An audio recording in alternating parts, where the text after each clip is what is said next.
Hello everyone, class 8 Heritage Math exercise 7.3 question number C, true or false. First question is given here. The polynomial 15y plus 220 है 2x y² plus 10 plus 3ay²। ये आपको polynomial दिया गया है जिसके factorisation reduce होते हैं किस टर्म में 2x प्लस 3y प्लस 5 के रूप में। देखें इसको सॉल्व करके कि क्या आपका पॉलिनोमियल का फैक्टराइजेशन इतना आता है। यदि सेम टू सेम आएगा तो ट्रू होगा, अदरवाइज फॉल्स होगा।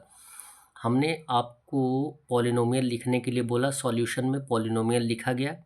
पॉलिनोमियल में देखा जाएगा कि आप किस में से कॉमन ले सकते हैं, उसको एक साथ कर लेंगे। तो 15y और 10x को एक साथ रख लेंगे और 2ax² को और प्लस 3ay² को एक साथ रख लेंगे पेयर के रूप में।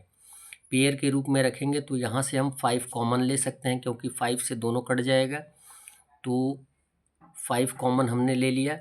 अब 5 से 15y को डिवाइड कर देंगे तो 5 3 या 15 3 आ जाएगा, y का y आ जाएगा, प्लस 5 से 10 को डिवाइड कर देंगे तो 2 और x का x हो जाएगा, यानी 5 कॉमन हो गया और ब्रैकेट में आया 3y प्लस 2x प्लस का सिंबल। इसमें हम कॉमन लेंगे 2 और 3 है, इसमें से कोई कॉमन लेंगे नहीं ले पाएंगे। a दोनों टर्म में a कॉमन ले लेंगे, y² दोनों टर्म में y² कॉमन ले लेंगे। अब यहाँ पे कॉमन लेने पर कितना बच जाता है, यहाँ पे 2 बच जाता है और उसके बाद x बच जाता है। तो 2x हमने लिख दिया प्लस ay² को कॉमन हमने लिया है तो बच गया है 3 फैक्टर। अब देखें यहाँ पे जिसको हमें कॉमन लेना है 3y प्लस 2x दिया गया और यहाँ पे क्या दिया गया है 2x प्लस 3 दिया गया है। इट मीन्स ये सही नहीं है, यानी जो फैक्टराइजेशन आपने फाइंड आउट किया है इसके इक्वल नहीं आया है, इसलिए आपका आंसर क्या हो जाएगा, फॉल्स। क्वेश्चन नंबर 2 दिया गया है X Y in bracket z² plus 1 plus Y z² plus 1 can be factorized as. क्या इसको हम फैक्टराइज कर सकते हैं इस फॉर्म में? नहीं कर सकते हैं, क्योंकि z² प्लस 1 z² प्लस 1 को हम एक साथ लिख सकते हैं as a common factor. z² plus 1 हमने लिखा, और जबकि कॉमन को एक साथ लिखेंगे तो यहाँ पे 2 ही कॉमन लिखे गए हैं, 2 कॉमन है, दोनों कॉमन को हम लिख देंगे एक्स वाई प्लस वाई, और यहाँ पे प्लस 1 जो आया है वो एक्स्ट्रा आया है, इसलिए इसे हम क्या कर देंगे, फॉल्स में लिख देंगे।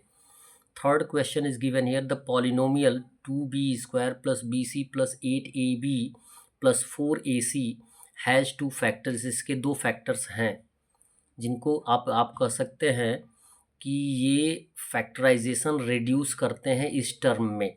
देखें इसको सॉल्व करके 2b² plus bc plus 8ab plus 4ac को क्या कर देंगे, एज ए एक्सप्रेशन लिखेंगे और उसके बाद पेयर फाइंड आउट करेंगे। पेयर फाइंड आउट करेंगे जिसमें 2 टर्म आएंगे, दोनों टर्म में से जो कॉमन होगा उसे आउट कर लेंगे, बाहर कर लेंगे। इसमें से कॉमन हम केवल b ले सकते हैं क्योंकि दोनों टर्म में b है, b कॉमन हमने लिया, जो फैक्टर बच जाएंगे उनको हम लिख लेंगे। b यदि कॉमन लेते हैं तो यहाँ पे बच जाएगा 2 और एक सिंगल b यानी 2b हो जाएगा, प्लस b हमने कॉमन लिया है, बचा क्या है, केवल c।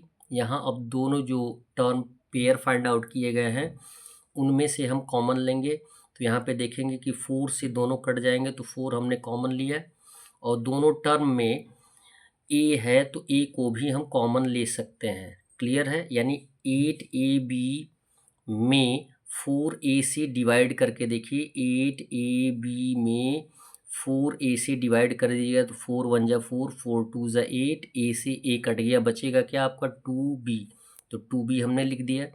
फिर 4a से 4ac में डिवाइड कर देंगे, 4ac में डिवाइड करेंगे 4a से, तो 4 से 4 कट गया और a से a कट गया, बचेगा आपका c।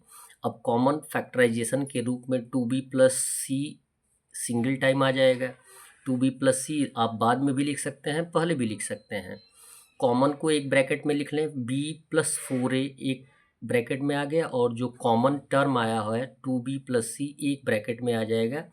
आप देखेंगे यहाँ पे 2b प्लस c और फिर दूसरा फैक्टर है 4a plus B. 4a plus B it means ये जो फैक्टराइजेशन है, ये जो फैक्टर्स हैं इस पॉलिनोमियल के हैं, तो लिखा जाएगा ट्रू।